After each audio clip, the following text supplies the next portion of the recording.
Sizi daha görmek istemiyorlar. Odadaki herkes gülümsüyor ama kimse sizi görmüyor. El sıkışıyorsunuz, laf atıyorsunuz, kartvizit uzatıyorsunuz. Ama gerçek şu, daha ağzınızı açmadan karar vermişsiniz. Siz hiç değilsiniz. Toplantının adınızı bile hatırlamayacaklar. Sorun yeteneksizliğiniz değil. Sorun tahmin edilebilir olmanız. İyi niyetli, nazik, uyumlu birisiniz. Tam da bu sayede görebilirsiniz. Dünyayı yöneten insanlar güvenli insanların vakit ayırmaz. Parçaları kullanır, tüketir ve bir dahakine bakmaz. Onun samimi olabileceğinde, aslında zayıf noktalarınızın haritasını çiziyorsunuz. Her ağ yaptığınızda, dayanıklılığınızı ilan edersiniz. Köprü kurmanızı sanıyorsunuz. Ama aslında ne kadar değersiz üretiyorsunuz ispatlanıyorsunuz. Siz kibarlık oyunları, benzersiz bir oyun oynuyor. Dost aramıyorlar. Güç arıyorlar. Ve siz şu an gücünüz yok. Bir yük, bir sıkıntı, bir hiçsiniz. Machiavelli halk için yazmadı. Halkı yönetecek avcılar için yazdı. Gerçek gücün dostlukla kazanılmadığını, sızarak, zorla, hesapla alındığını biliyordu. Kararların alındığı o odadan yoksa, bunun tek bir nedeni var. Onların filtrelerinden geçemedin. Çünkü sen devam ediyorsa devam ediyor, mevcut olanlar oyunu bitiriyorlar. Hala sosyal savaş alanında silahsız bir turistsiniz. Şimdi, size yıllardır anlatılan o güzel yalanları paramparça edeceğiz. İnsan ilişkileri hakkındaki o pembe masalları unutun. Şimdi gerçek başlıyor. Sosyal sızmanın 13 yasasını göreceksiniz. Elitlerin duvarlarını delecek, onların dünyasına zorla girecek ve bir daha hiç çıkmayacaksınız. Bu yükselme değil. Bu tamamen yeniden doğuş. Bir odaya girdiğinizde havayı değiştirmeyeceksiniz. Havayı donduracaksınız. Çoğu insan bu yasaları korkunç bulacak. Bırakın bulsunlar. Onlar zaten kayıplar. Hayat boyu fırsatımı bekliyorum diyerek ölecek insanlar. Şimdi dikkatli dinleyin. İlk yasa tam olarak neden dün hiç olmadığınızı ve yarın neden her şey olacağınızı açıklıyor. Görünmezliğiniz burada sona eriyor. Birinci yasa, efendinin önüne asla geçme. İlk aptallığınız kendinizi kanıtlamaya çalışmaktır. Nihayet o kişiyle karşı karşıyasınız. Hayatınızı tek cümleyle değiştirebilecek biri. Ve egonuz devreye giriyor. Bu benim anım diyorsunuz. Değerimi göstereceğim. Ne kadar akıllı olduğunuzu, ne kadar sıkı çalıştığınızı, fikrinizin ne kadar devrimci olduğunu ispatlayacaksınız. Saygı kazandığınızı sanıyorsunuz. Hayır. Bilinçaltında bir tehdit yaratıyorsunuz. Güçlü insanlar aslında en kırılgan olanlardır. Tüm kimlikleri bir algı üzerine kurulu. Odanın en akıllı, en güçlü, en vizyoner insanı olmak. Yıllarca bu imajı inşa ettiler. Siz parlak gelirseniz, onlar için bir değer değilsiniz. Onların avını çalan bir rakipsiniz. Değer katmıyorsunuz. Tahtlarını sallıyorsunuz. Machiavelli bunu net söyledi. Efendinden daha iyi görünmek her zaman ölümcüldür. Üstünü küçük düşürdüğünüz an, onun hayatta kalma içgüdüsünü tetiklersiniz. Sizi alkışlamaz, sizi yok eder. Yetersiz olduğunuz için değil. Egolarına tehdit olduğunuz için. Yüzünüze gülerler. Ardından bir daha asla o masaya çağrılmazsınız. Peki ne yapacaksınız? Isagenesi Sanduran. Bu çekingenlik değil. Savaş taktiği. Elitlerin arasına girmek için onları parlak gösterin. Bir fikir sunuyorsanız, asla benim fikrim demeyin. Onun geçmiş başarılarının doğal devamıymış gibi sunun. Soru sorun. Ama öyle sorular ki, cevabı kendileri bulmuş gibi hissetsinler. Kibir besleyin. Bu kölelik değil. Sosyal mühendislik. Onlar kendilerini üstün hissettikçe, savunmaları düşer. Güvenirler. Ve güvenince, içeri alırlar. Onlar sizin tuttuğunuz aynada kendi görüntülerine bayılırken, siz sessizce onların zayıflıklarını katalogluyorsunuz. Davranışlarını çözümlüyorsunuz. Konumunuzu sağlamlaştırıyorsunuz. Zaferi onlara verin. Gücü siz alın. İkinci yasa, entelektüel boyun eğdirme. Dikkat edin. Birinci yasa hayatta kalmaktı. İkinci yasa sahip olmakla ilgili. Işığınızı gizlerseniz, İlk filtreyi geçersiniz. Ama elitlerle eşit olmak istiyorsanız, entelektüel boyun eğdirmeyi öğrenmelisiniz. Odada kalan çoğu insan her şeye evet der. Her şeye katılır. Hiçbir şey sunmaz. Sonunda daha ucuz bir versiyonla değiştirilir. Vazgeçilmez olmak için gizli mimar olmalısınız.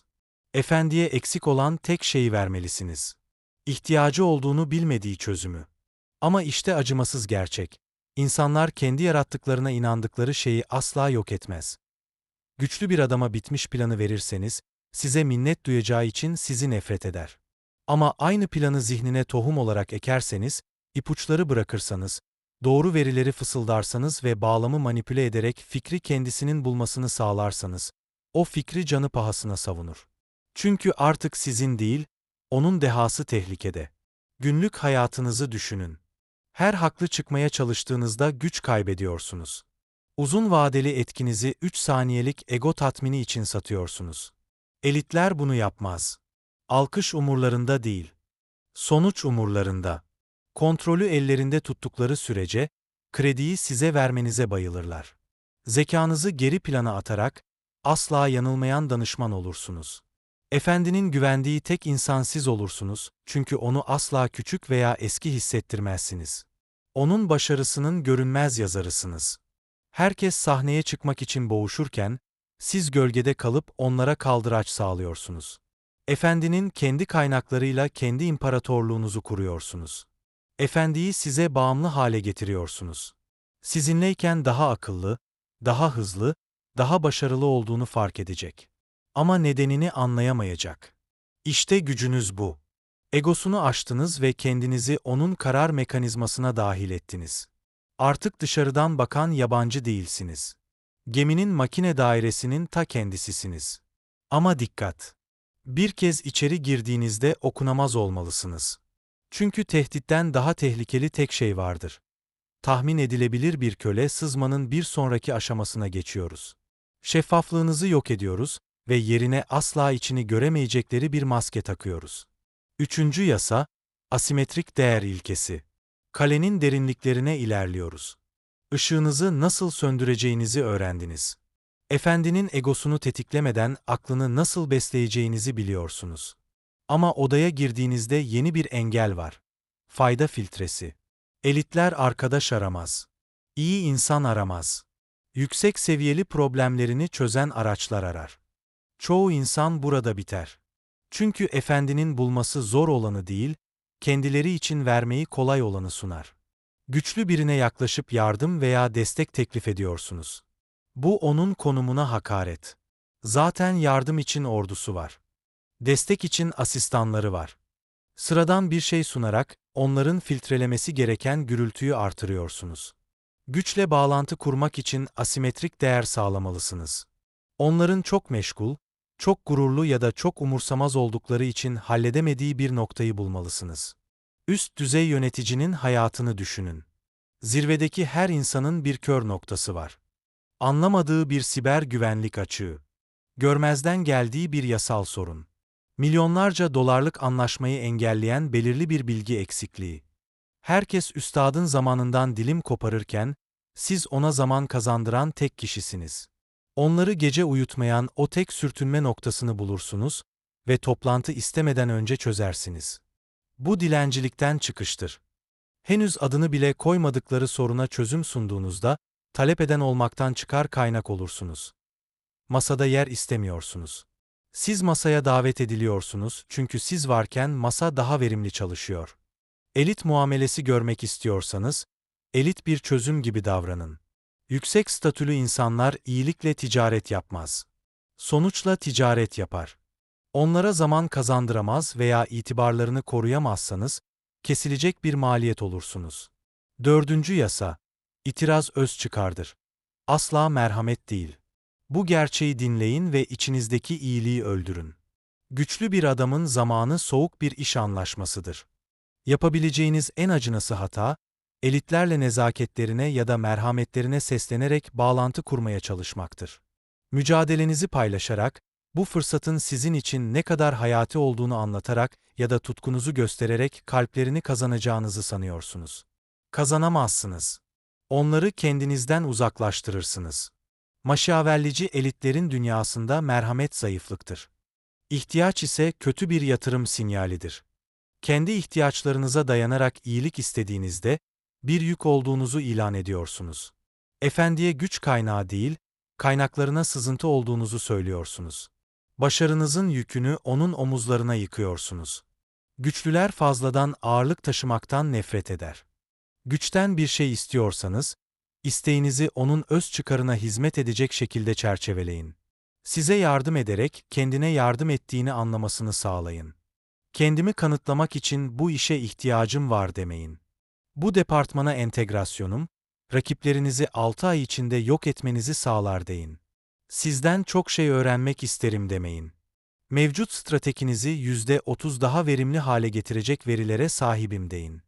Garantili getirili bir yatırım olmalısınız. Üstad, sizin çevresine dahil olmanızın kendi nüfuzunu, statüsünü ya da servetini artıracağını gördüğünde, kapılar sadece açılmaz, sizin için açık tutulur. Kurban dilini bırakıp, ortak dilini konuşmaya başlamalısınız. Anlaşmada onlar için bir şey yoksa, anlaşma yoktur. Saf öz çıkar asla yalan söylemez ve asla solmaz.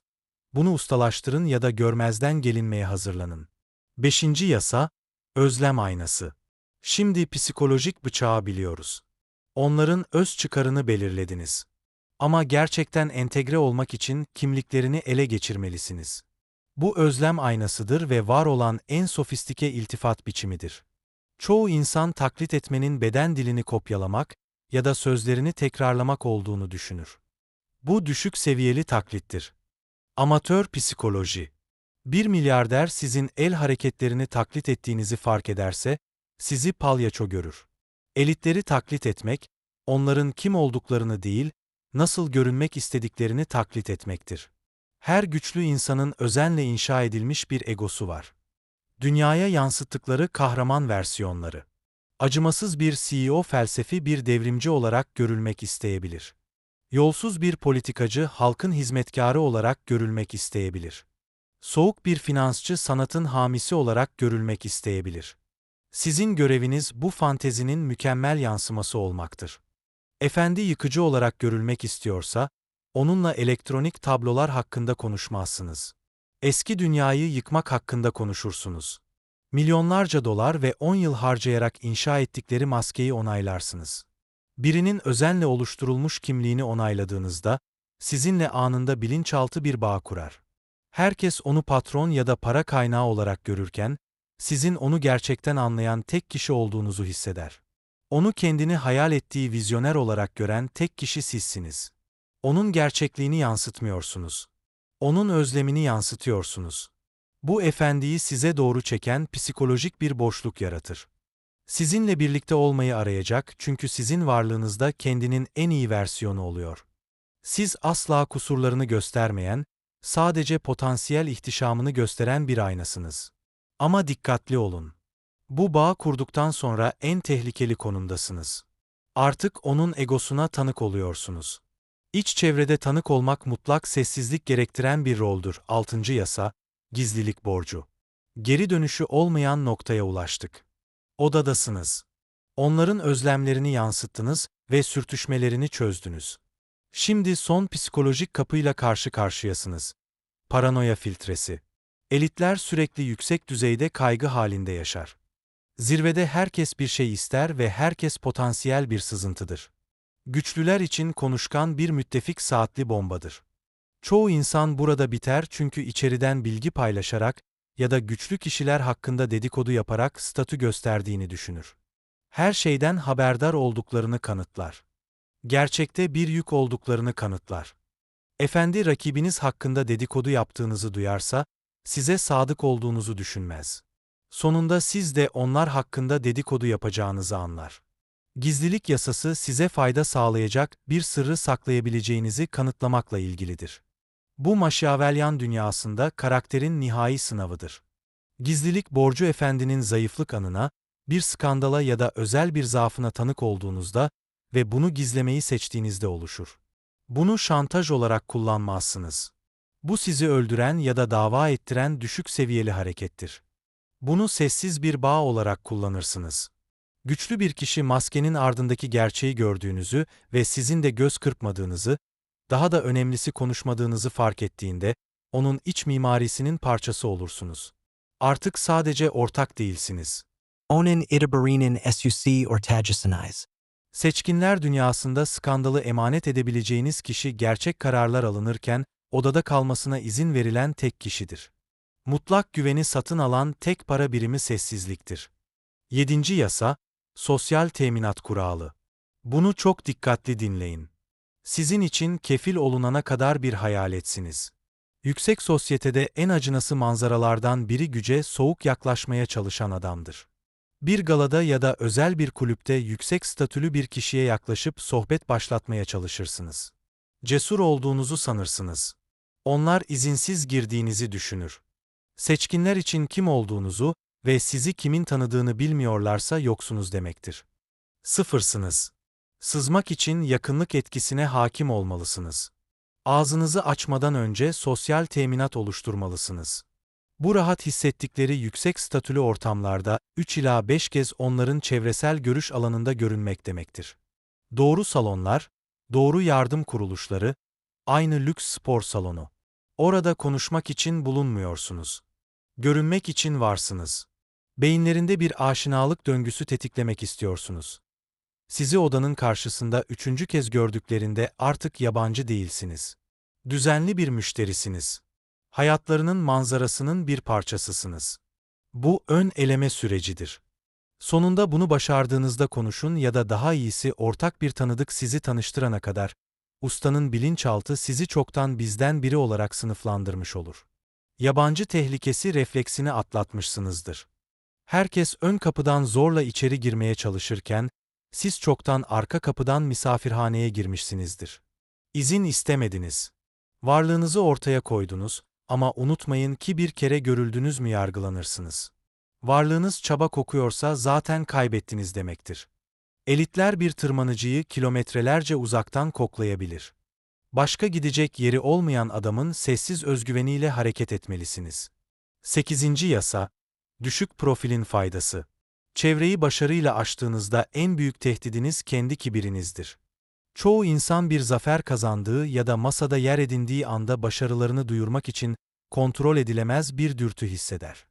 Dünyanın geldiklerini bilmesini ister, güneşe en yakın kişi olarak görülmek ister. Bu çocuğun hareketidir, sızmacının değil. Dikkatleri üzerinize çekerek odadaki diğer tüm tırmanıcılar için hedef haline gelirsiniz ve usta için rahatsızlık kaynağı olursunuz. Gerçek stratejist düşük profilli olmayı ustaca başarır. Ustanın kamuoyunun takdirini %100 almasına izin verirken, gizli kaldıraç sağlayan kişi siz olmalısınız. Yüksek riskli güç dünyasında odadaki en tehlikeli kişi, kimsenin bakmadığı kişidir. Usta kamuoyundaki imajını korumak, basının incelemesiyle uğraşmak ve rakiplerini savuşturmakla meşgulken siz gölgelerdesiniz. Gölgelerden her şeyi görürsünüz. İnsanların sizin duymaya değer görmedikleri konuşmaları duyarsınız. Ustanın gerçek zayıflıklarını, gerçek korkularını ve gizli bağımlılıklarını gözlemlersiniz. Düşük profilli kaldıraç sağladığınızda, ustanın gizli silahı olursunuz. Kamuoyunda tanınma talep etmediğiniz için size daha fazla sorumluluk ve daha fazla erişim vermekte kendilerini güvende hissederler. Şöhret arzusundan kaynaklanmadığını bildikleri için tavsiyelerinize güvenmeye başlarlar. İşte imparatorluk içinde imparatorluk kurmanın yolu bu. Sahne efendiye aitken senaryo size ait. Alkış ihtiyacınızı bastırabilirseniz şunu göreceksiniz. Kazandığınız yakınlık herhangi bir unvan ya da kamuoyu övgüsünden daha değerlidir. Gölge zayıflık yeri değildir. Nihai bakış açısıdır. 9. yasa, kontrollü yetkinlik yasası. Elitler tarafından dışlanmanın en hızlı yollarından biri tamamen anlaşılmaktır. Güçlü bir kişi tam olarak ne yapabileceğinizi, sınırlarınızın ne olduğunu ve nasıl düşündüğünüzü biliyorsa sizi çözebilir. Bilinen bir nislik tahmin edilebilir bir araç haline gelirsiniz. Tahmin edilebilir araçlar kolayca yönetilebilir, kolayca manipüle edilebilir ve kolayca değiştirilebilir. Pozisyonunuzu korumak ve etkinizi artırmak için kontrollü yetkinlik uygulamalısınız. Asla tüm kozlarınızı göstermeyin. Alanınızdaki en yetenekli kişi olsanız bile, Her zaman gözden uzak bir yedek yetenek deposu bulundurmalısınız. Finans sihirbazıysanız uluslararası hukukun inceliklerini de anladığınızı onlara söylemeyin. Lojistik ustasıysanız siyasi alandaki derin bağlantılarınızı açığa çıkarmayın. Tavanınızın etrafında bir gizem katmanı tutarak psikolojik bir saygı tamponu oluşturursunuz. Usta gerçekte ne kadar güce sahip olduğunuzdan her zaman biraz emin olmayacaktır. Bu belirsizlik sizi hafife almalarını engeller. Sizi dışlamaya ya da kenara itmeye çalışmadan önce tereddüt etmelerine neden olur. Çünkü sonuçlarının ne olabileceğini bilmezler. Her zaman bir koz daha saklayan kişi olmalısınız. Bu aldatıcı olmakla ilgili değil. Güç hiyerarşisinde stratejik olarak şeffaf olmamakla ilgili. %90 anlaşılan kişi hizmetkardır. %50 anlaşılan kişi ortaktır. 10. yasa, bilgi tekeli. Güç sadece kimi tanıdığınızla ilgili değildir. Başka kimsenin bilmediği şeyleri bilmekle ilgilidir. Her elit çevrede bir bilgi boşluğu vardır. Güçlülerin kendilerini eskimiş ya da savunmasız hissettikleri bir yaşam ya da iş alanı. Bir teknoloji milyarderi için bu yeni neslin değişen kültürel nüansları olabilir. Kariyer politikacısı için bu ortaya çıkan yapay zekanın ya da merkezi olmayan finansın teknik özellikleri olabilir. Miras zengini bir aile için bu itibarlarının yerle bir edildiği internetin karanlık köşeleri olabilir. Amacınız bu kör noktayı belirlemek ve bilgi tekelini kurmak. Efendinin dünyasının hayati bir bölümünü görebileceği tek pencere olmalısınız. Onlar için pazarın ya da kültürün yeni dilini tercüme edebilen tek kişi sizseniz kırılması neredeyse imkansız bir entegrasyon seviyesine ulaşmışsınız demektir. Artık sadece bağlantılı bir kişi değilsiniz. Hayati bir duyu organısınız. Bu sürekli olarak sınırların öğrencisi olmanızı gerektirir. Elitler mevcut bölgelerini korumaya odaklanırken siz sınırları keşfetmelisiniz. Elitlerin göz korkutucu bulduğu niş verileri, alt kültür trendlerini ya da teknik kara büyüyü bulmalısınız. Kör noktalarının tek tercümanı olduğunuzda sadece odada değilsiniz. Odanın dış dünyayı hala görebilmesinin nedeni sizsiniz. Sizi koruyacaklar çünkü sizsiz körler. Güç dünyasında körlük ölümdür. 11. yasa, stratejik yakınlık. Yolun sonundayız. Artık sadece odada bir misafir değilsiniz. Mimarisinin bir direği haline geliyorsunuz. Ama bir inşaatçı daha ucuz bir malzeme bulursa, bir sütun bile değiştirilebilir. Pozisyonunuzun kalıcı olmasını sağlamak için stratejik yakınlık yasasını ustaca kullanmalısınız. Darboğazı bulmalısınız. Her güçlü organizasyonda, her seçkin sosyal çevrede tüm hayati kaynakların geçmesi gereken tek bir nokta vardır. Bu takvimi kontrol eden kişi, özel vakıfları yöneten avukat, dijital ayak izini yöneten uzmandır. Kendinizi tam olarak bu kavşakta konumlandırmalısınız. Birçok danışmandan biri olmak istemezsiniz. Efendinin istediğini elde etmek için geçmesi gereken tek kapı olmak istersiniz. Darboğazı kontrol ettiğinizde efendi artık sizinle ağ kurmaz. Sizinle müzakere eder. İlgi duyulan bir kişiden gerekli bir kişiye dönüşmüşsünüzdür. Sizi ortadan kaldırmak efendinin en hayati verilerine ya da en güvenilir bağlantılarına erişimini kaybetmesi anlamına geliyorsa sizi asla bırakmazlar. Artık bir koltuk istemiyorsunuz. Masanın anahtarlarını elinde tutan sizsiniz. Yakınlık bir coğrafya oyunudur. En acil ihtiyaçlarının yolunda değilseniz önemsizsiniz. Engeli bulun, onu işgal edin ve yokluğunuzun maliyetini hesaplanamayacak kadar yüksek hale getirin. 12. yasa, negatif ilgi ilkesi. Şimdi başarısızlığın, umutsuzluğun kokusuna değinelim. Seçkinler tüm hayatlarını avlanarak geçirdiler. Dilenciler, dal kavuklar ve beyinlerini sömürmek isteyenler tarafından takip ediliyorlar.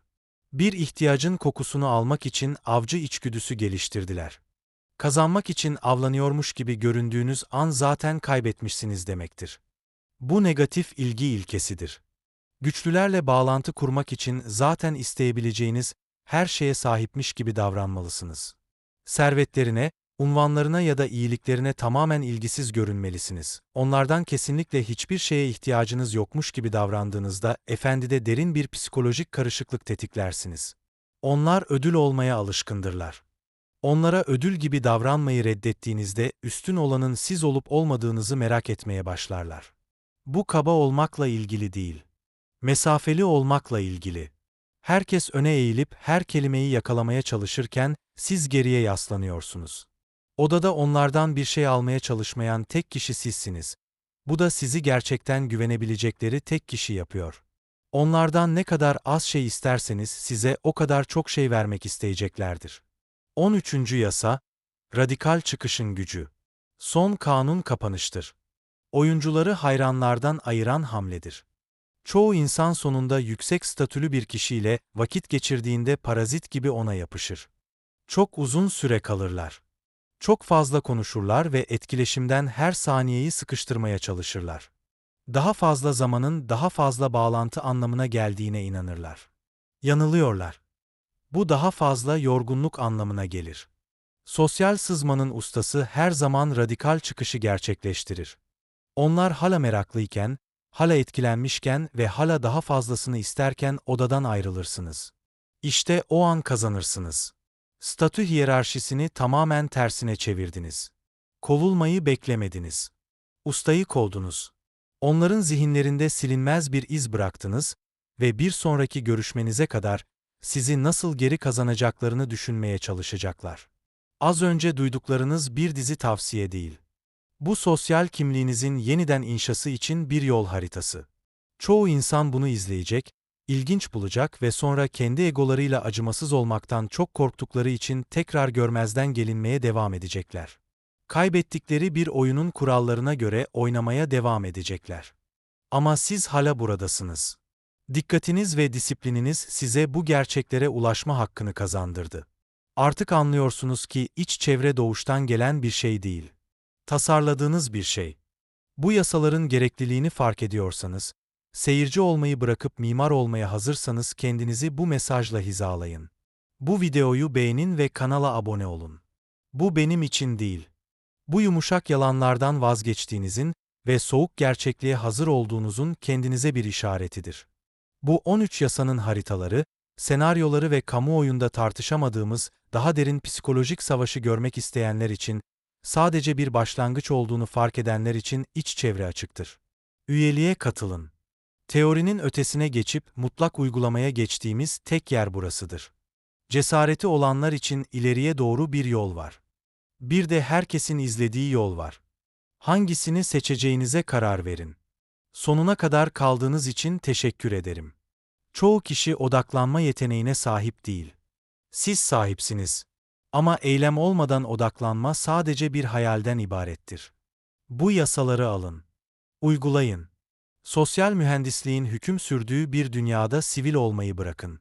Ama gitmeden önce son bir gerçeği duyun.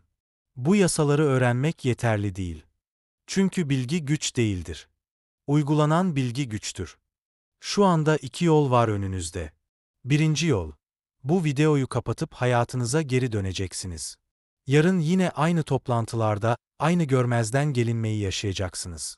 Yine aynı insanlar sizi dinlemeden geçip gidecek. Yine kendinize bir gün fark edileceğim diyeceksiniz. O gün asla gelmeyecek. Çünkü bekleyenler kazanmaz. İkinci yol. Bu gece uyumadan önce aynaya bakacaksınız ve kendinize şu soruyu soracaksınız. Ben kimim? Tatlı, uysal, herkesin sevdiği adam mı olmak istiyorsunuz? Yoksa kimsenin tam olarak anlayamadığı ama herkesin saygı duyduğu adam mı? Sevilmek mi istiyorsunuz yoksa hatırlanmak mı? Çünkü ikisini aynı anda yapamazsınız. Elitler sevilmeyi bıraktıkları gün güçlü oldular. Siz de sevgi ihtiyacınızı öldürdüğünüz gün özgür olacaksınız. Şunu da bilin. Bu yasalar ahlaki değil. Etkilidir. İyi insan olmakla ilgili değil. Vazgeçilmez insan olmakla ilgili. Vicdan rahatlığınızı mı istiyorsunuz yoksa gücü mü? Çünkü güç oyununda vicdan lüks bir yüktür. Onu taşıyabilirsiniz ama sizi yavaşlatır. Şimdi bazılarınız düşünüyor. Bu çok karanlık, çok manipülatif, ben böyle biri değilim. Haklısınız. Siz böyle biri değilsiniz. Sizden bu yüzden yararlanıyorlar. İyiliğinizi zayıflık olarak görüyorlar. Saflığınızı sömürüyorlar. Siz ahlaktan bahsederken onlar haritadan bahsediyor. Siz dostluktan bahsederken onlar fonksiyondan bahsediyor. Ve siz hala oyunun kurallarını anlamaya çalışırken onlar çoktan oyunu bitirdiler. Son soru. Yarından itibaren ne yapacaksınız? Işığınızı söndürecek misiniz yoksa parlayıp yanacak mısınız? Efendinin egosunu besleyecek misiniz yoksa kendi egonuzu tatmin edecek misiniz? Darboğazı kontrol edecek misiniz yoksa darboğazda sıkışacak mısınız? Seçim sizin. Ama bir kez seçtikten sonra geri dönüş yok. Çünkü bu yasaları gördükten sonra artık görmemiş gibi yapamazsınız. Artık masumiyetiniz bitti. Ya kullanırsınız ya da kullanılırsınız. Ortası yok. Güç boşluk tanımaz. Siz almazsanız başkası alır. Siz kontrol etmezseniz sizi kontrol ederler. Ve en acı gerçek şu. 5 yıl sonra hala aynı yerdeyseniz, bunun nedeni şanssızlık değil. Seçimlerinizdir. Şimdi git ve inşa et. Ama bu sefer onların kurallarına göre değil. Gerçek kurallara göre. Bir sonraki videoda görüşmek üzere.